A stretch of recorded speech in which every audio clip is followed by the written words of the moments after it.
Shalom, God bless you. Mungu akubariki sana wherever you are. This is a Prophet Justin.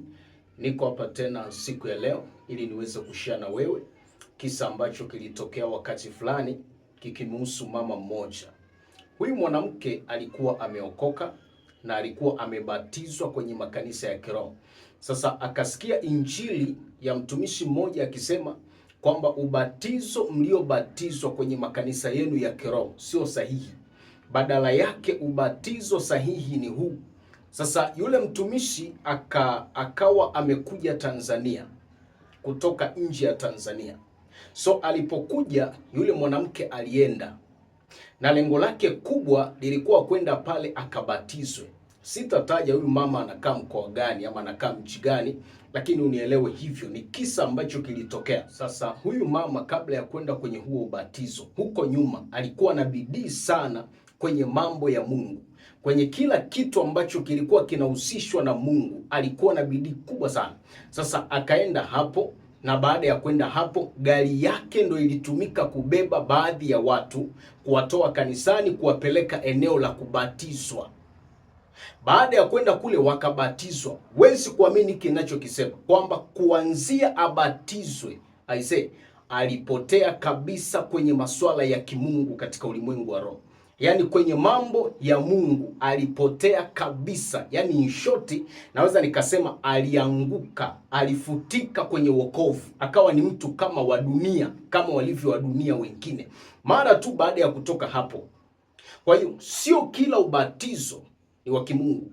Sio kila mtumishi anakemea dhambi ametoka kwa Mungu. Kuna wengine wanatumika na roho za watu waliokufa. Kuna wengine wanatumika na majeshi ya kuzimu kuharibu imani za watu, na usichokifahamu ni hiki. Kuna watumishi ambao ni wakubwa unaowafahamu, wengi wanatumika na giza bila kufahamu kwamba wanatumika na giza. Sasa huyu mama alihisi anakwenda kwenye ubatizo sahihi. Kumbe ndo kwanza akaenda kunajisika na kupoteza uwepo wa Mungu kwenye maisha yake. Akarudi akawa katika hali ya ukawaida. Ule moto ndani yake wote ukaondoka. Kwa muwe makini sana na watumishi wenu. Wengi wanatumika na roho za wafu, na maanisha mababu au mizimu. Ndio maana kuna mmoja ambaye yeye kuna grupu lake moja la maombi. Huwa anaamrisha roho za watu waliokufa zipande kwa watu.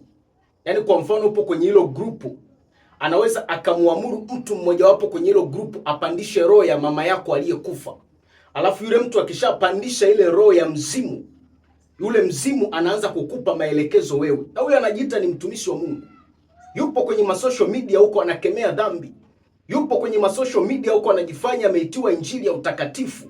Kumbe ana mahusiano na watu waliokufa. Sasa wewe unawezaje kupandisha mzimu, ukaamuru mzimu upande kwa mtu, alafu mpe Mkristo maelekezo? Sisi hatupati maelekezo kutoka kwa mizimu. Tunapata maelekezo kutoka kwa Roho Mtakatifu, Mungu aliye hai. Na wakati mwingine kupitia watumishi wake waliosimama na Mungu, na sio kupitia roho za watu waliokufa. Kwa hiyo tunawafahamu, mambo wanayofanya tunayafahamu, na tutaendelea kuyaweka wazi. Sasa mtu asiumbishe imani yako. Tupo kwenye nyakati ambazo tamani sana kumfahamu Mungu kibinafsi. Tamani sana kumjua Mungu kibinafsi. Mungu akae kwa wingi ndani yako. Jijenge roho yako na Mungu. Usiukose unyakuo, usibagazwe na watu kwa habari ya mambo ambayo hayana msingi. Utaishia tu kupotea, ukakimbilia huko. Sasa kuna mwingine anasema kama huyo alipotea, kwa nini wengine walibaki salama? Nisikilize. Mashetani yana tabia moja. Yakikupenda, yakiona nyota yako au nafsi yako inafaa kufanya ushawishi kwa watu wengine kuwapoteza, yanaweza yakakuacha, yakakufanya umebaki salama, kumbe bado yana agenda mbaya na wewe. Na ndio maana hata huyo mnayedai roho wenu mtakatifu atakuwa ni roho wa utumwa kwako. Atakufanya kuwa mtumwa. Atakugeuza kutoka kwa binadamu wa kawaida, utakuwa ni kama likiumbe fulani lisilojitambua, kama luzombi fulani hivi. Mungu awasaidie sana. Tupo kwenye nyakati ambazo ukimfahamu Mungu kibinafsi, hata aje mtume wa kimataifa hata kubabaisha. hata aje mchungaji wa kimataifa hatayumbisha imani yako. Tamani kibinafsi. Wakati mwingine watu mnakimbia kwenye makanisa ambako mnalishwa vizuri, mnakwenda kwenye makanisa ya ajabu, mwisho wa siku mnapotea. Mungu awabariki sana. Mungu awape neema ya kumfahamu kibinafsi. This is Prophet Justin. Shalom.